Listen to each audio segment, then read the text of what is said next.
Hello fellow YouTubers, back once again with YouTube Gaming Community. This was not exactly a planned kind of thing. I had a couple days off from work, had the holiday, did a lot of yard work over the last couple days, quite honestly. And I was just sitting down here today, because of all the yard work. Everybody went to bed, to be early.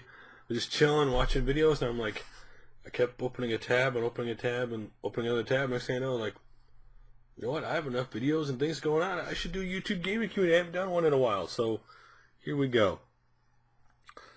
The first thing we're going to talk about, ironically enough, is YouTube itself, because YouTube creators have put out a video called the YouTube Creator Preview. The first thing they put out is that they're going to be updating the mobile app to allow YouTube creators to do a lot of things they've wanted to do, because anybody who's used the YouTube app on anything, whether it be a console, whether it be your tablet, whether it be your cell phone, has quite frankly, the app has been abysmal, and that's only no good other way to say it. You can't do much of anything that you could do on your regular laptop on those apps. You should be able to do basic things that manage your channel on that app, and you just couldn't do it. Anybody who's used it knows this.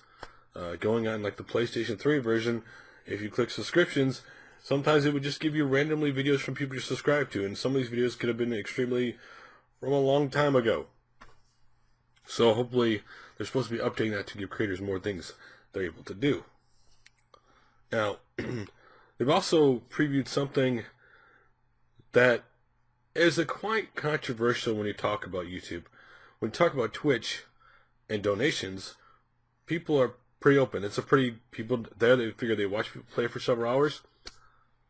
They don't mind giving donations. On YouTube, depending on who you are, what you are, donations can be looked down on. But in this video, YouTube has said, since the only way to do donations is other places, that they're going to be doing it where you'll be able to give donations to the creators, be able to get donations somehow through YouTube itself. So we'll see where that goes. So basically what that means, instead of other people going to Kickstarter or other places, they want YouTube to stay on YouTube. So we'll see what that looks like when they'll roll it out. It's just kind of like, this is just a lot of little things they're going to be adding in the future. The other interesting thing was, and I'm not sure how they're going to plan on how they're going to do this, but clearly they must have worked this out also, is if you do mashups of songs and stuff, you'll be able to somehow monetize revenue off videos that use that mashup you've made. So clearly they've worked that out somehow. I'm not sure how that'll work, but they've worked that out. And last but not least, in the video, they've also said that they're going to be adding more royalty-free music for people to use and sound effects and stuff like that, beefing up something that should always be constantly beefed up for the creators. Again, one of the things I think YouTube needs to do is constantly give creators more options to work with, and that's something that over the years they haven't always done properly. So I have the link to the video below if you want to check it out. Hey, at least they're putting out something ahead of time, let you know, hey, we're doing this. They've also been working on beefing up the YouTube Creator Academy. So a lot of tools for creators that, quite frankly, needs to be worked on. Not saying, oh, this should have been done years ago, but stuff that needs to be done to allow creators or people who just make videos on YouTube to make things to make videos easier, which people could argue whether they have or have not. So now that we're past all that YouTube talk, let's get into some videos to check out. And the first one is by ClassicGameRoom, who just recently came back to YouTube in the last couple of weeks. He left, and he came while I was gone for last year doing this. He left and he came back, and quite frankly, his first week back, he was doing N64 week, and I was watching all those going, man, I don't have those N64 games because I really don't have a big N64 collection. And again, I know Star Soldier on the NES. I've never seen Star Soldier Vanishing Earth for the N64. So to celebrate his return to YouTube, because I've actually been watching a lot of his reviews, check it out below. Now we're going to get into a topic video. And this one was by Novabug, a retro waffle, growing old with gaming, May, pickups, and Wembley. Now, the topic in this video was growing old with gaming. Will we be gaming when we get older? Because video games, essentially have only been around, depending on where you start the date, 40, 50, depends on what you consider a video game. Years, 40, 50 years. And if you gamed all your life, would you be gaming as you got really old? Or would you still game, because your reactions slow down, stuff like that? Well, for me personally, I'll always be gaming. My friends know me, everybody knows me. I'm always gaming. It's just something I've always done. And I'll never stop doing. Now, will that mean I might change the kind of games I play as I get older? Possibly. I mean, as you get older, your taste changes. I know a lot of people my age, early 40s, who completely don't game anymore. That when they were younger, they did it, and they're like, yo, I used to have an N64 or Super Nintendo, but I don't game anymore. Now, when you start digging into a lot of these people, it tends to be the thing that was still in their head when they're little, that gaming was something you did when you're younger, and when you got older and you had a family, you should stop gaming, which I quite don't understand because their kids are gaming. But I've always gamed, I always game. I'll game until I can't, basically, whatever reason, physically or mentally not game. So, but he had just interesting points about, would you continue gaming? And I just think, as you go with gaming, would you keep up with the current generations? I don't know if I always will. It's funny, you get to the point now, right where I am at right now in life, where this current generation, I'm excited for it, but at the same time, I don't necessarily need it. I've got Super Nintendo NES games to collect, Dreamcast games I don't have, a lot of systems, and not including homebrews and repo carts that never came out over here and stuff like that. I don't necessarily need a brand new console, but it has to give me there has to be a game to make me want to play it, and that's why I haven't got an Xbox One or PlayStation 4 right now, because it's not that game that says I have to get that console now.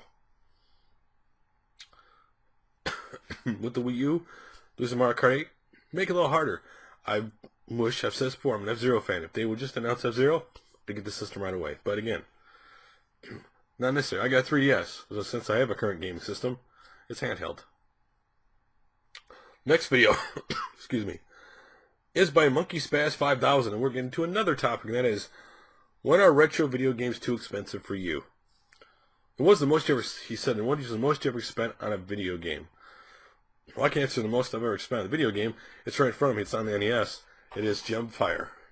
I spent $60 on this game. Why? Because I played the 16-bit version of this game, loved this game, and when I saw it was on the NES, it had to be in my retro game store. I have so many fond memories of playing this game. I wanted it. And that's it. This is the most expensive game I've ever bought.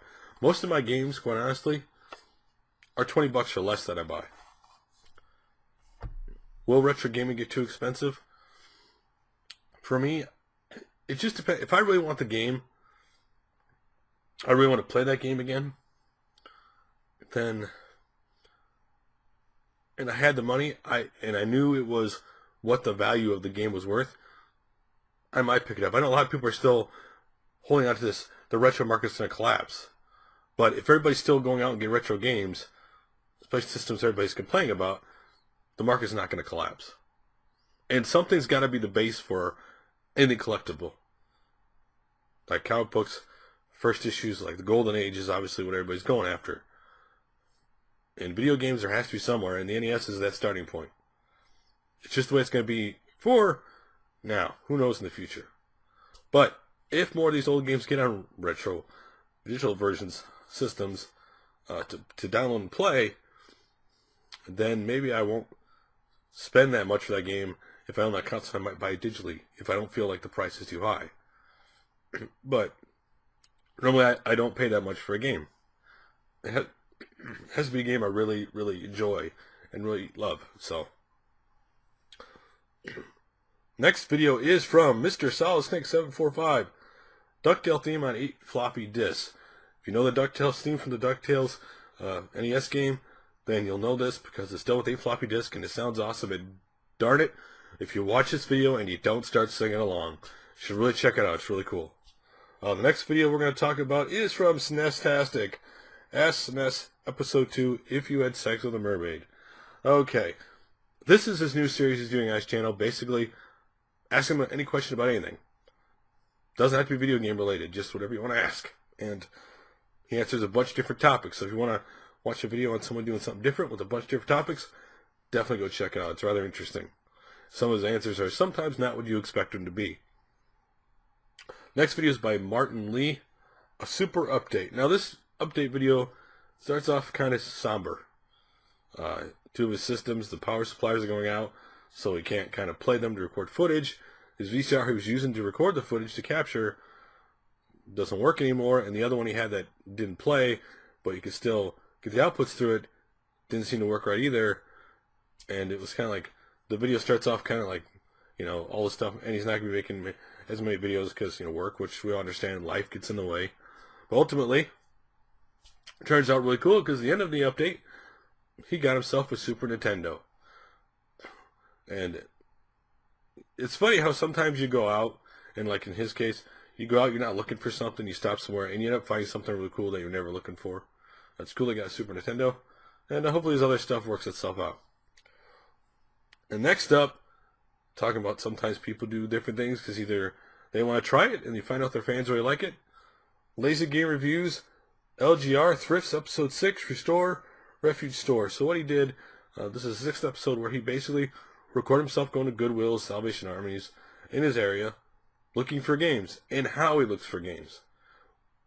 Or, you know, you're looking at where the big box games are, because sometimes they'll throw big box PCs, or look through the CDs, because sometimes they just throw video games in there. So, episode 6 is not as good as some of his other ones. It's the latest one, so go check it out. You should check out his older ones, especially episode 2, I believe it is, where he finds an IBM 5160 in a Goodwill. I haven't seen a 5160 in a very long time, so definitely check it out. The next video we're going to talk about community related is from Luke Morris 1. A quick look at Luke's place. So Luke Morris 1 has moved into a new place and updated some things about his collection. Like, a lot of people know him for his arcade cabinets and machines. Well, he's basically gotten rid of all them due to the move, and not, you know, obviously moving it all up there and moving it just wasn't going to happen. So he either sold them or donated them. But he does show you his current game room and how he has tons and tons of boxes to unbox, and you know where he has all his gaming stuff at right now. If you want to see some of what his new place looks like in Japan, and see where his gaming collection is, which not even close to being organized yet. And let's be honest, every time you move, it takes forever, years in some cases. Okay, in this case, because we moved here 5 years, and this room still isn't the way I want it, but sometimes it takes a long time to get organized, unpacked, and have it the way you want it. So, you want to see what this place looks like right now? Go check it out. Next one is by OldSchoolNYCGamer, Let Freedom Scan. So he went out to places, you know, looking for games and stuff, and he bought something today. Something that most people probably don't have. A lot of people probably even know it came out. There's a reason for that, and that is the Hyperscan. The premise of the Hyperscan was they had games in the system. He had cards, I believe it was, and he simply scanned the cards in the game to add more characters to the game. This system was only out for a year. I've seen gameplay before. It's not a very good system, not very good games, but when you only pay $7 for it, you might want to pick it up to add it to your collection. So you want to see what the system looks like, go check out his video. The next video is from Grimsy42. Grimsy42 Video Pickups Garage Sale Preseason. So, if you haven't checked out Grimsy's channel, he's trying to get a NES collection built up, and a lot of other systems, games. And in this case, he went garage selling, and the highlight of his garage sale was he went to a garage sale and picked up 3 current 3DS games for $5. Now, 1 game had a case and 2 did not. One of them was Pokemon X. So if you want to see what those and other stuff he got, check out the video. He got a lot of cool little like Nintendo figures at garage sales and stuff like that. Definitely worth checking it out. And the next video is a 100 video special from RetroLiberty. It is so to celebrate the 100 video game special, they did a video game room tour of Ricky's game room. A lot of cool stuff in his game room. A lot of different games. And what I noticed that a lot of gamers now, when you look at their game rooms, it seems to be more about box games. Now let's be honest here. Not all, but when I'm talking boxed, sometimes it is the original cardboard box. But a lot of things you've seen now is people are using those plastic cases with obviously a reproduction print of the original box art, or the original box art in the case. I know I've thought about it with like Super Nintendo, getting maybe those cases because the prices of getting boxes are just getting more expensive. It's not that I don't love the artwork. Room is also an issue sometimes, so there you go.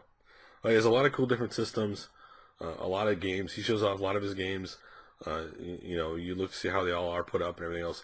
If you want to see his game room, check it out. It's definitely very entertaining. If you never see RetroLiberty, it's the RetroLiberty style, except it's a game room tour. So, and our last video of the day is from Chipsturs. And if you guys haven't watched Chipsturs game for a while, or some people know him now as the Easter egg hunter, for the last couple of years he's been doing the Easter egg hunter, and of course he also does cartridge tilts and glitches. And it's been a couple of years since he's done a review on his channel. Granted, back when I first saw his channel many years ago, it was games from Loft, which obviously no longer has a Loft, but this case he's gone back to doing a game review. And in this case he's doing a game review of the Star Fox competition cartridge. When you talk anything competition cartridge, there's always nobody knows how many copies are actually made. Nobody knows how, so put a true value on it sometimes fluctuates. When people talk about cartridges and competition cartridges, this is not one people talk about a lot. Now granted, because these were basically given away and sold after the competitions, there are more abundance of these cartridges out there in the wild than, let's say, the Nintendo World Competition cartridges, which have become insanely expensive these days. But I've never actually seen one of these or seen a game played before. It's a really cool cartridge. You haven't seen it. He owns the cartridge he's reviewing. So if you're wondering, I know sometimes people wonder, well, does he actually own the cartridge? Yes, he does. If you've never seen it, or in Chipsturs' way, not only does he show you it, he tells you the history about it and everything. It's definitely worth checking out if you want to know more about the cartridge. So guys, that is all for YouTube Game Community today. Thanks for watching. I want to plan on doing these every week. More like probably on a Sunday thing where one comes out, but there won't be one this week since obviously this thing is out. Will be out Monday/Tuesday, depending on when you see this. So probably skip a week and get back into it. It's one of those things that, as hard as I try, I just got to make videos on it. So anyway, guys, thanks for watching. Check out the videos I talked about below, and like always, talk to you later. Bye for now.